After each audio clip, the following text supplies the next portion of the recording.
Il sindaco di Ribera, avvocato Matteo Ruvolo, informa la cittadinanza che, come da comunicazione dell'ASP di Agrigento, a oggi nelle città delle Arance si registrano 4 nuovi casi di positività e 1 guarito. Complessivamente, al netto dei guariti e dei decessi, a Ribera ci sono 44 casi di soggetti positivi al Covid-19.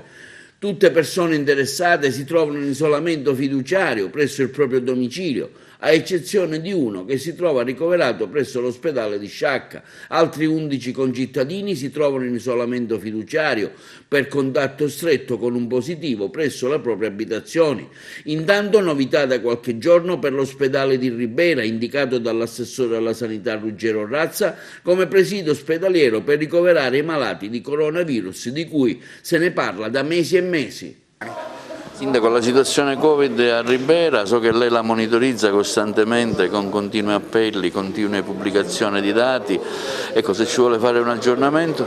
Sì, ad oggi la situazione registra la presenza di 36 positivi, soggetti positivi che sono posti in isolamento coattivo presso le proprie abitazioni, sono curati dall'USCA e dal Dipartimento di Prevenzione. La situazione è sotto controllo, però io non finisco mai di ricordare la prudenza, il senso di responsabilità ai miei concittadini, perché il Covid lo sconfiggiamo se tutti dimostriamo di avere coscienza della pandemia e del fatto che il virus è ancora presente, e quindi con comportamenti virtuosi che evitano gli assembramenti, l'utilizzo della mascherina sia fuori che all'interno degli uffici.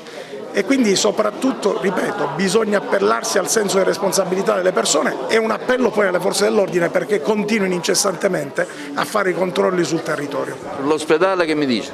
L'ospedale, proprio ieri abbiamo fatto una riunione, il gruppo dei sindaci del distretto di Sei insieme al commissario Zappia, e finalmente già da ieri 12 posti di degenza Covid sono partiti, sono disponibili, i lavori sono quasi alla fine e speriamo entro fine febbraio di fare l'inaugurazione del nuovo ospedale.